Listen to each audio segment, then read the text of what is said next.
Good morning, everyone, and welcome to the First Time Storytelling broadcast. It's another beautiful day.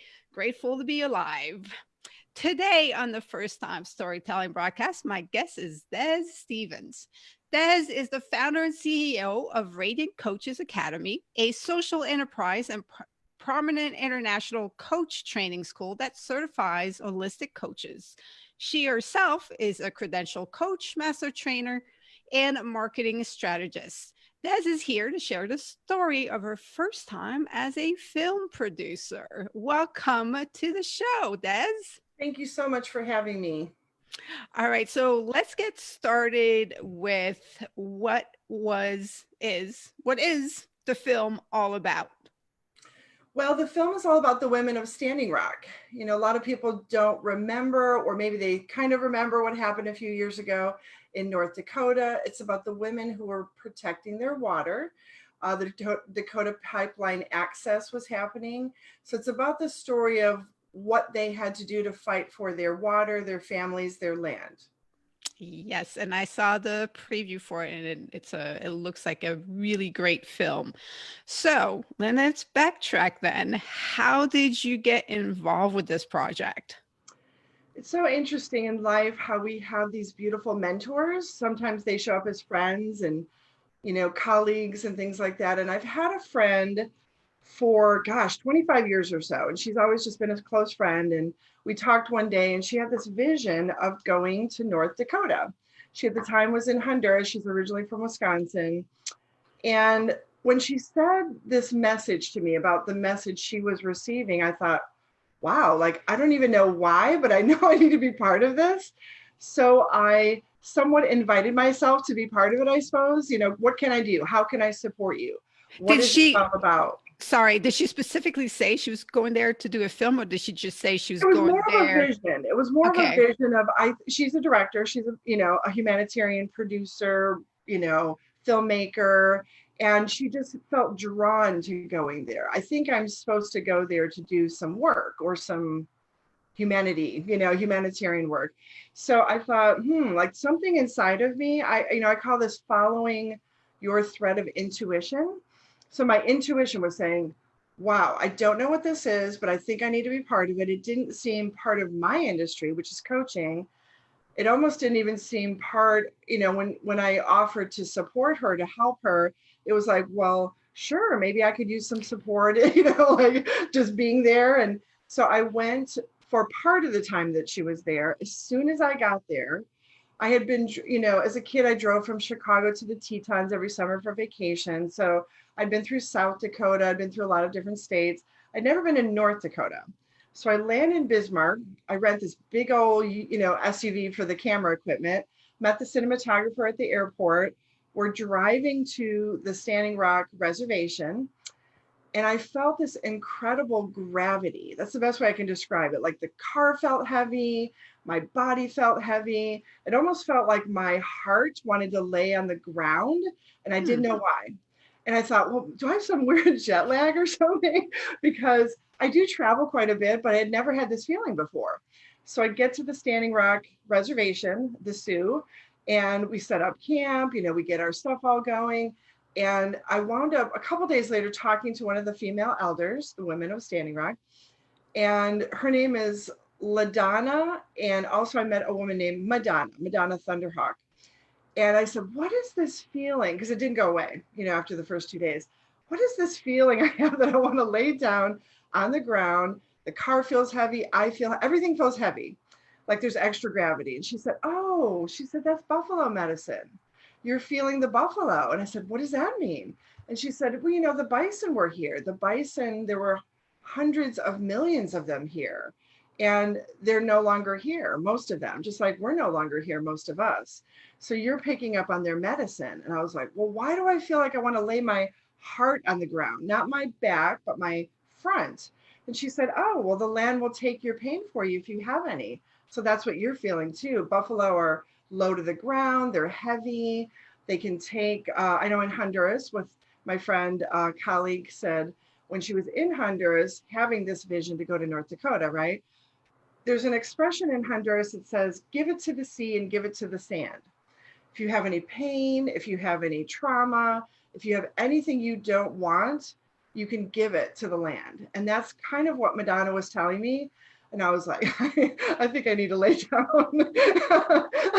So it was just this pilgrimage of sorts.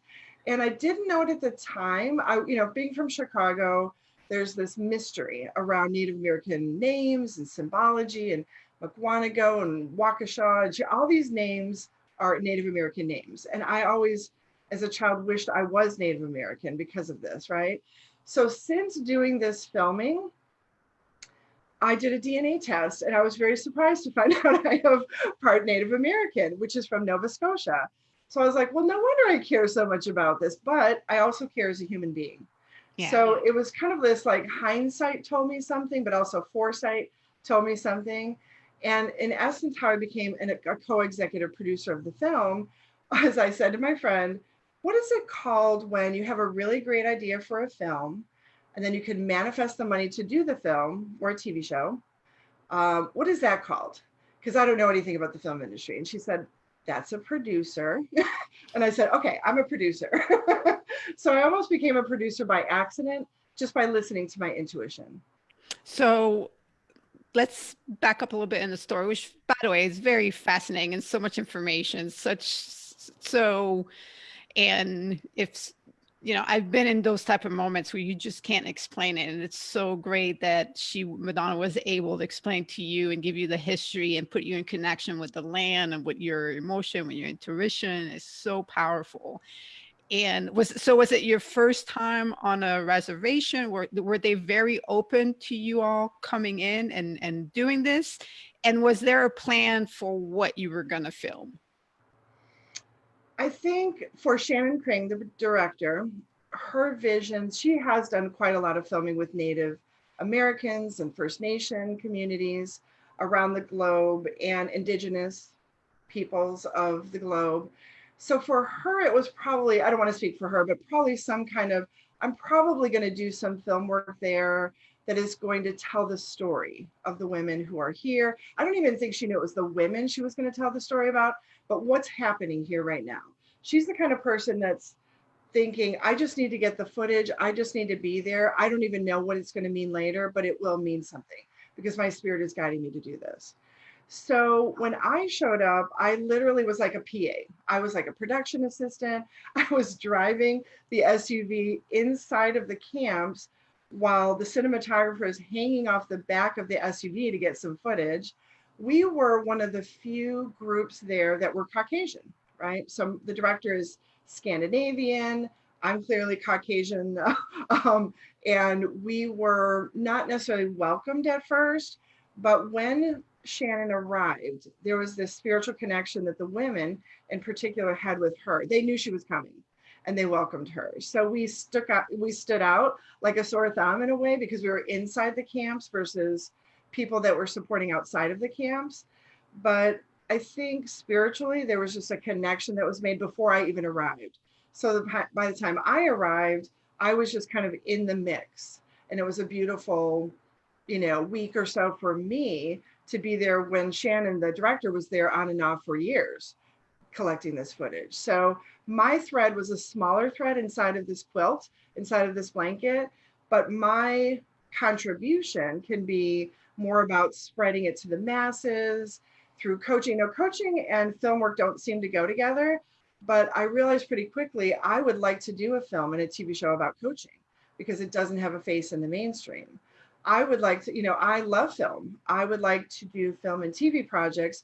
I'm not in the film industry, so I would need to collaborate with people like her to do the work I want to do. So they do overlap in essence. So it was a great for you introduction to what it takes. Well, a piece of what it takes to create a film or a piece of art. Well, I mean, it is an art. A film is a piece of art, and being the PA sounded like it was really eye opening, but also a lot of fun. And so, what else happened while you were there during that week that was like, this is A neat? lot. It's almost like I don't want to give it away. There's so many good things in the film. So basically, for me, I'll just speak for myself. What happened for me was similar to when I went to Honduras for the first time, which was in 2013. And it was a time that I had, for the first time, left my country, first time I got a passport, first time, I'd been through all the contiguous states of the US, a lot of camping, a lot of adventure, up until I was, in my mid 40s. And I go to Honduras and I love the scenery and I love the people and everything was amazing. Love the food. And I get to this place up in the mountains and my heart just opened wide out. The Maya there say, in that spot where I was, the veil is the thinnest on the planet. And I understood when I got there what that meant. But if you would have told me intellectually, I would have been like, oh, I wonder what that means. But when you do it, it becomes this sacred experience that almost you can't explain. And in part which is probably what led me to do this work with Shannon in North Dakota. So everything's connected, that kind of feeling. So for me in North Dakota, it was very much connected to my spiritual heritage, my spiritual seeking, right? It's almost like in the past and in the future moving at real time.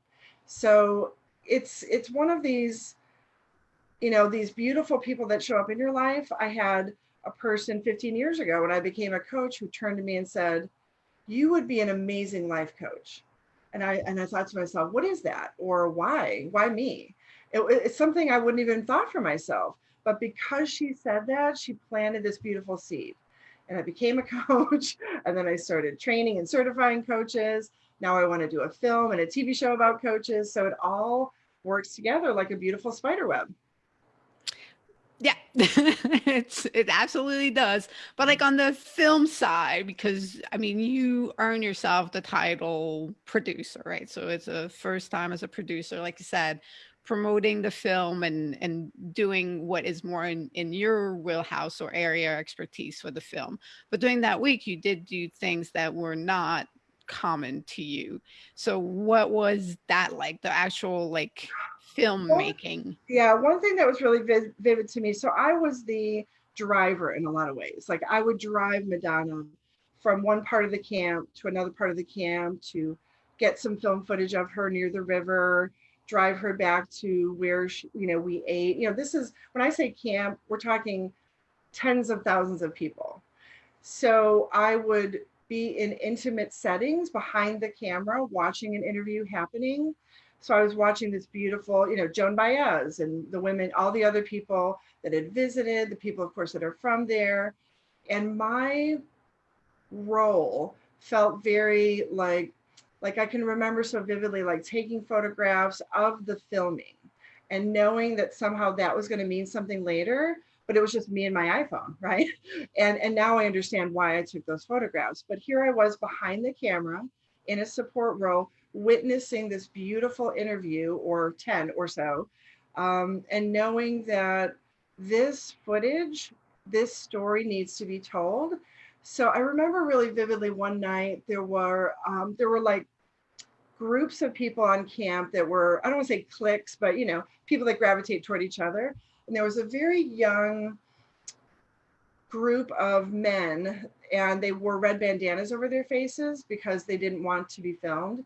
And they don't like Caucasian people, so they didn't like me when I was there. But they kind of come up right at you. Why are you here? Why are you doing this? And we had, press badges, and we had permission to be there from the women.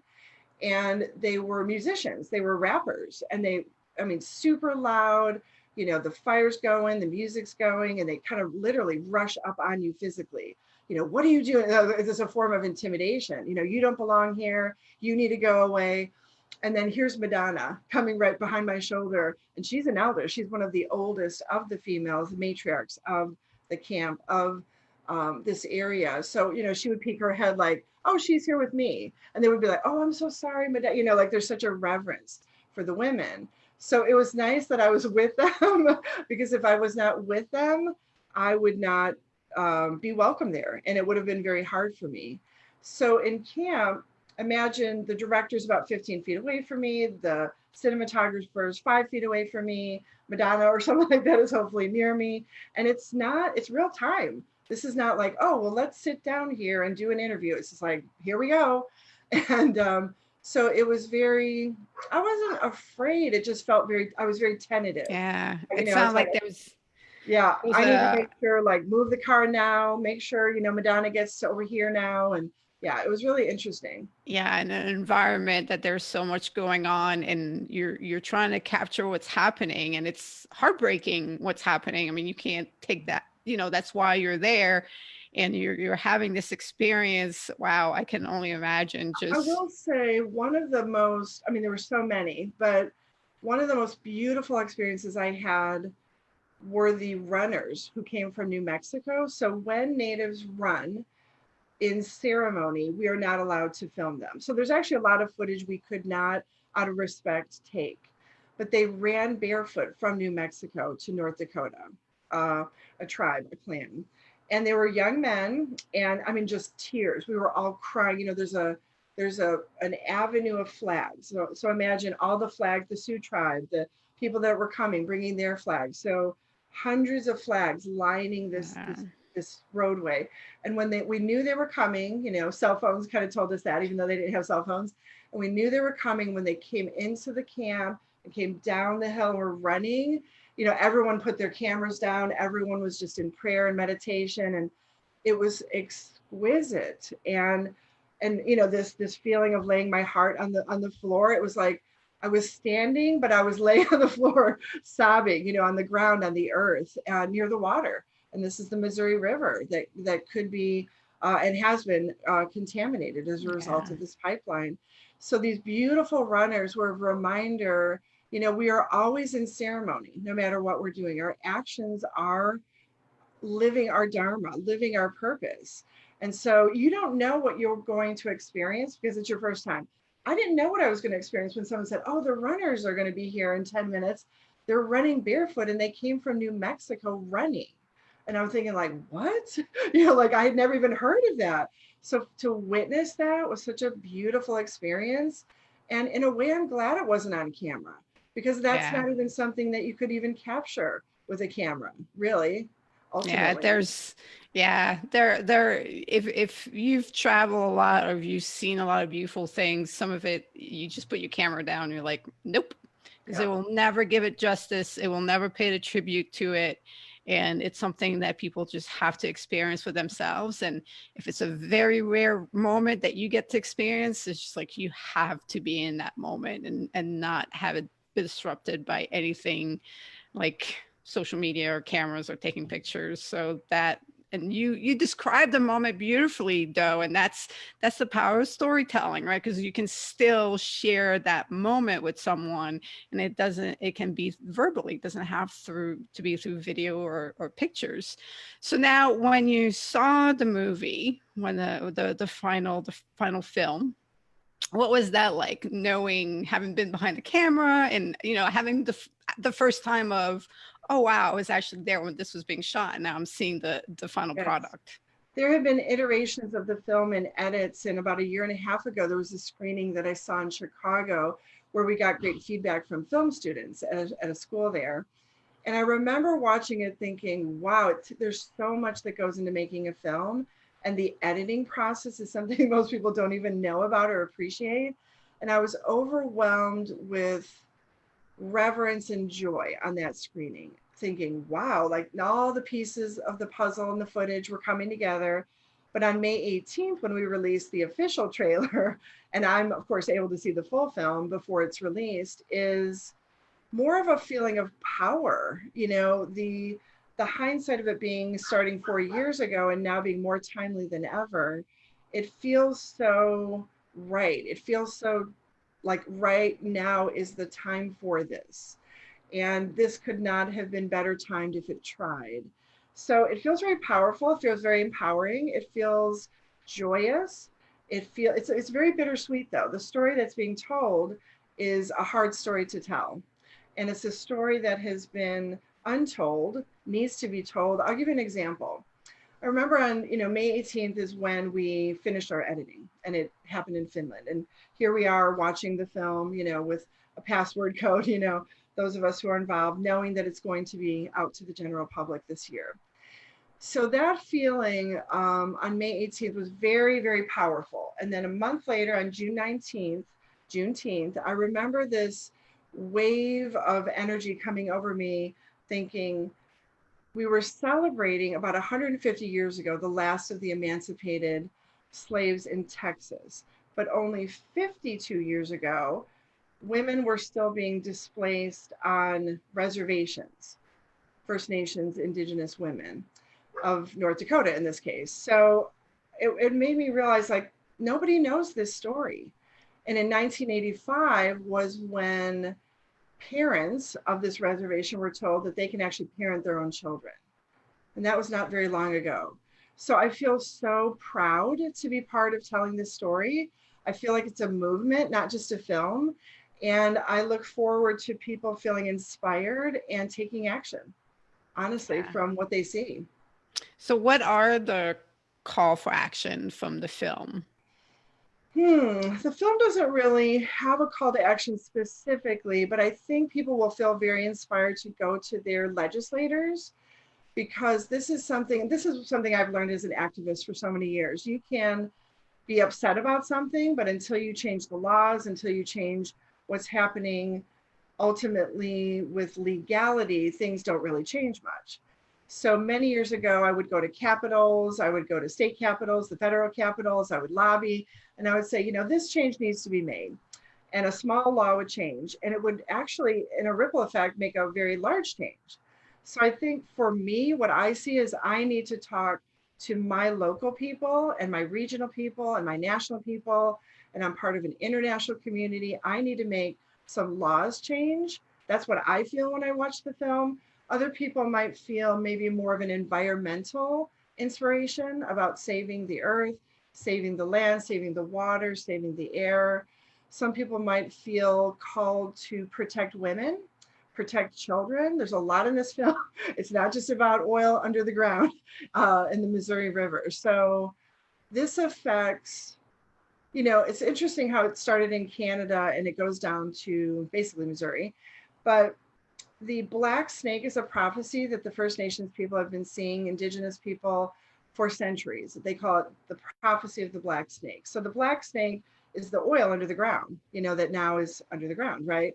So this is not, snakes are not bad, black snakes are not bad to them, but they knew this was coming and they knew that it would affect their peoples and future peoples.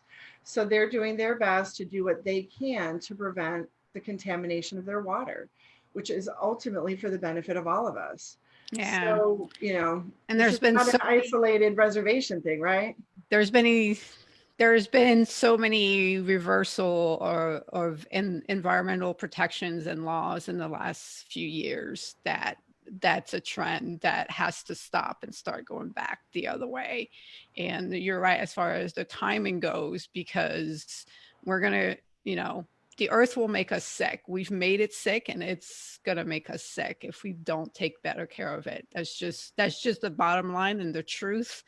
And those who are awoken to that truth need to start action and then continue to wake others to see what our responsibility and accountability are, to Mother Earth and the people who, are feel it, sense it, are closest to it for generations and have lived off the earth. And, for someone like me, I that's not what my life has been like. And so that's going to be a great film. I mean, it's a great preview. It's going to be a great film to watch, although a tough one. And that's the other thing is you have to watch those tough films. You can't stick your head in the sand and say that this is not happening and that it's not wrong and you have no responsibility for it.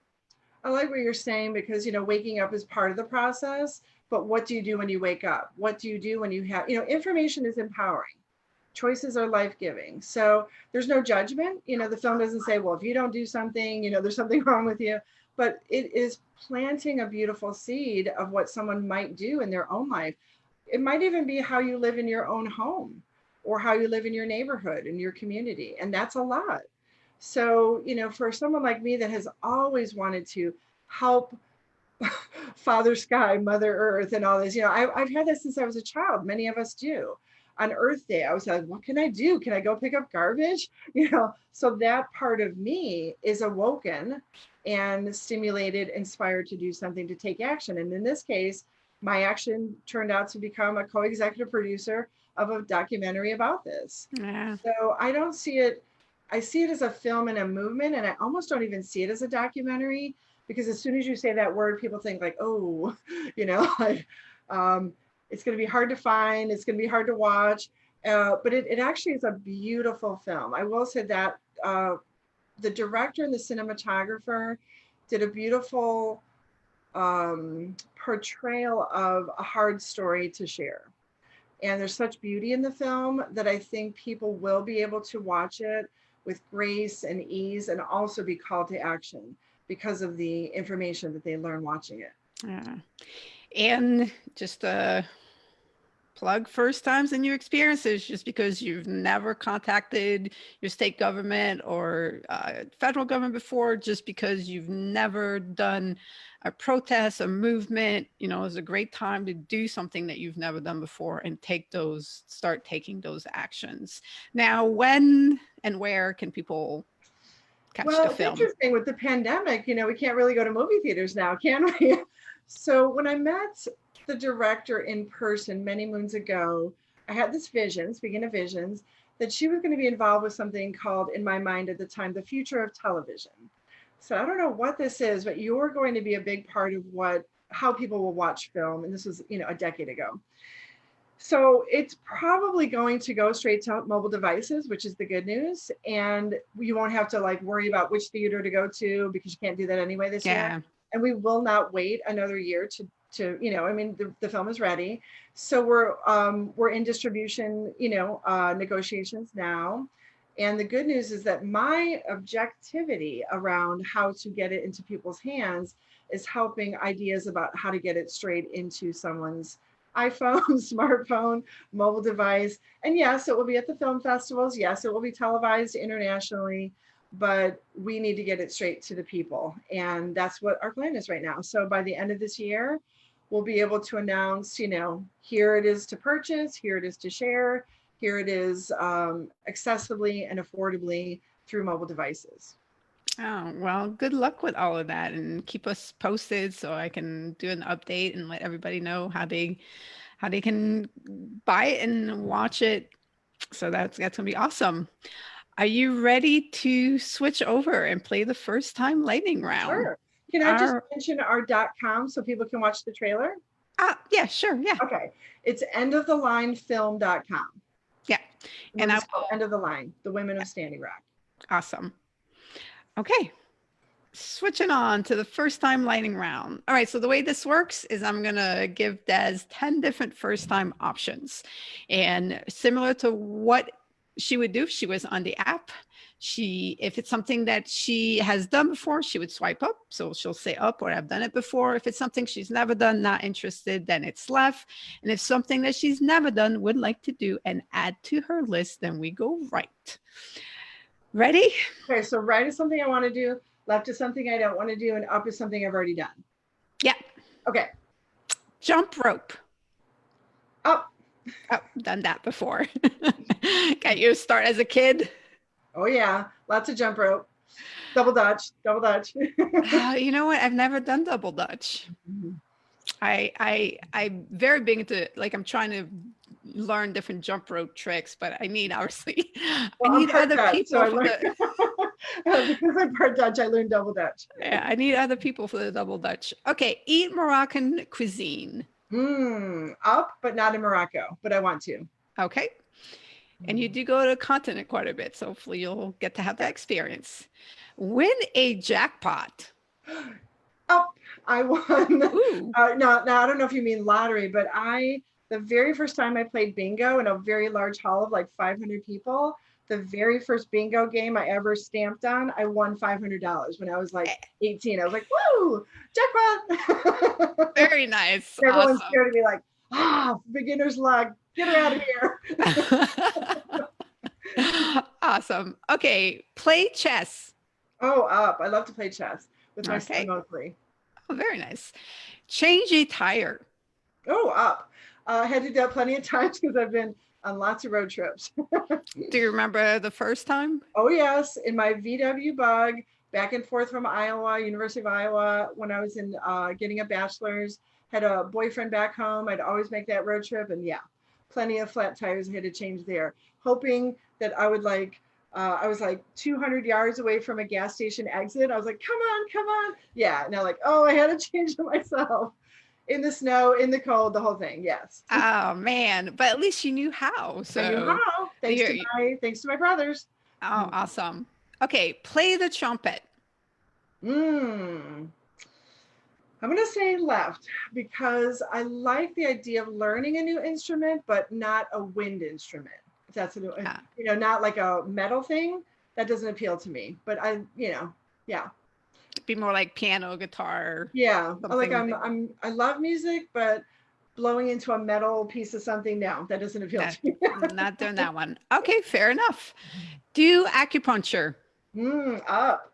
Up. I love acupuncture. It's super helpful. And I learned how beneficial it was probably about 15 years ago when I really was kind of burning the candle at both ends. And yes, I love acupuncture. I'm very grateful for that. Awesome. Go fly fishing. Right. I Right. love the idea of being like in Montana and Wyoming or something and doing that. I'm not into fishing per se. I mean, I eat fish and I appreciate fishermen, fisherwomen, fisher people, getting fish to eat. And it's so beautiful. I think about like a river runs through it. I just have this image of like Brad Pitt and doing that thing. I'm like, ooh, I would like to try that. Okay, so fly fishing is on the to-do list, on the 365 first challenge list. Ride in a dune buggy. Mm, up Indiana. I did that as a child, maybe as a teenager, loved it. It was very, I preferred being out of the buggy and more in the dunes. But yes, very kind of terrifying and exhilarating at the same time, like a snowmobile. That's what it reminds me of. Like when you're like, oh my gosh, this is so fun. Ah! Yeah. But yeah, the Indiana Dunes is where I did that first. Very awesome. Okay, go to a art gallery opening. Oh, yes. Oh, I love art. I'm not a painter or an illustrator myself yet, but I really appreciate art and I love going to gallery openings, especially from artists that I don't even know. I like to just randomly pick something and I love museums and all that. So, yes, Oh, love very that. nice. Okay, so final question is how have you been making the best out of the current situation with the pandemic? Mhm. So, because I travel so much, I appreciate being home for a while. And I appreciate the ruminating that I've been doing about my next travels or my next project. And I appreciate time with family. I think for me, it's bittersweet. All of us are having this very collective, universal experience together, and that we are figuring out what we're going to do next as human beings on this planet. I think that's the beauty of it. But individually, we're also going through, I know I already work at home. I already homeschool my son. I already work for myself, so there's not a lot of change for me in my daily routine, but energetically, a lot of changes. So I'm very grateful for that.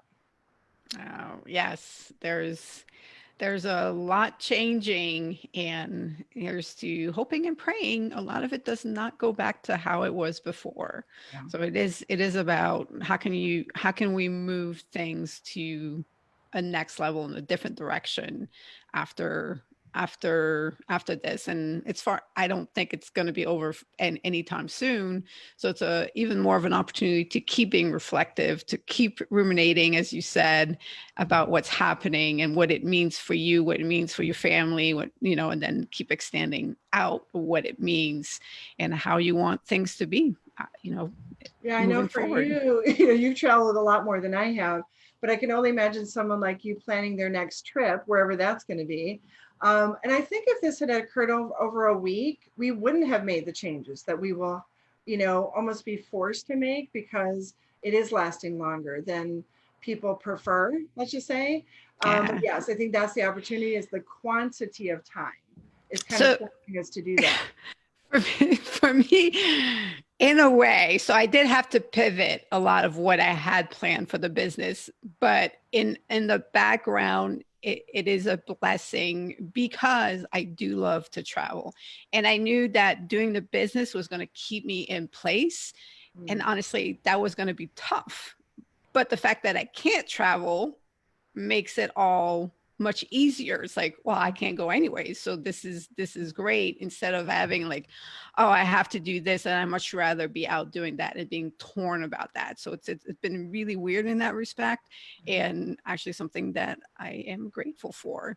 And by the time things open back up, the business will be at the level where I can go out and it will actually be beneficial for everything to now be able to travel. So I look at it as, thank you, God. yes, yes. Well, Although, again, yes. obviously, we say these things, but not neglecting, I acknowledge just how many lives have been lost and people affected and how it has torn so many things apart for people. Definitely acknowledging that, never oblivious to Right. that.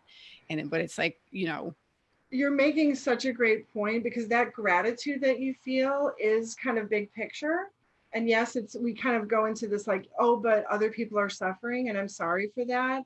And yes, that's true. We want to acknowledge that. But I love how your gratitude is just coming through, knowing that when your launch is ready, you'll be ready. I know for me, going to like film festivals, the Venice Film Festival, for example, where the film might win an award, we can't literally go to that film festival. There's such an irony in that because we can't go to Italy, right? I tried to book a flight for someone yesterday to go to Honduras with us next month. She literally can't go because her country won't allow her to travel at this time. So we have to learn to like adapt and be flexible in real time right now. And that's a beautiful thing. And in the moment, it feels very frustrating. And of course, my sympathy and empathy goes out to all of us as human beings on this planet, animal, everyone, everything, everyone. And we are all going through a very painful time right now. But I think for me, what I do with my pain, just like, the earth, giving it to the sea and the sand, and that it will take it for us, is we have to remember that we are connected to Mother Earth and Father Sky. And I know as a parent, as a mom, as a sister, as a wife, and all that, I always think about why are the politicians not talking more about the environment or education or whatever I care about? Well, now we get a voice, more than ever because we're all isolated. We're all having a collective spirit, but an experience, but we're doing it individually as these little like bubbles in our homes, right? And we are being more mobilized than ever politically yeah. and otherwise. So it is so beautiful. And it's almost like I can't wait when you get to travel again, when I get to travel again, like, boy, look at what's going to happen then. We're going to be more ready than ever. Yeah, and it gives you a much greater realization of what makes the world go round and round, and who the key people are in that have been ignored and but were speaking out for so long. And there's so much to pause to observe, about yourself and about everything else, just like you described, that there's never been a moment like that in history. Because during the 1918, Spanish flu, people weren't connected together the way that we're connecting now, where we can say as a collective whole, okay, we have been doing certain things wrong. How do we make this better? And, if you're a parent, how, now that I've been more involved in my kids' education, what's happening? How do I stay engaged? How do I support the teachers better? How do I do this and this and this and this? And, what's happening with the Black Lives Matters movement? It took this and, catching so many horrible events on camera to finally say everybody's pause, everybody's paying attention. Now it matters. And so it is just, it's a lot. But if you think about it, it is a beautiful thing, even through the pain, the sorrow, and everything that's happening, for Well, sure. as a coach, when people get quiet, they learn a lot about themselves. And I have a lot of clients who say, like, well, I don't have time to meditate. I don't have time to pray. And this is a collective moment of silence, on an everyday basis for what 90 something days for my family being in isolation near Nashville, Tennessee, is we are being forced to calm down, forced to get quiet, forced to prioritize. And, there is something so beautiful about that, where you have to kind of go inward and listen. And it's interesting to see what bubbles up. Yeah. Yeah. Because wherever you are, there you are. Yeah. You're not going anywhere. And there aren't like all the different distractions that most people run away to the distractions. And although there's still plenty of Netflix and TV to watch, and there's still ways to be distracted, but As a coach, I'm always telling my clients or saying to my clients, notice what you're noticing. Observe what you're observing, right? This is, if you're binging a lot of Netflix right now, there's no judgment. It's just observe that is the behavior you're choosing right now. And it's okay, whatever you're choosing, because this is your life, this is your experience. But once you get into that, like, well, maybe maybe I'm watching too much Netflix, that is the moment for people to make that choice about what to do next. So as a coach, we ask, okay, now what, right?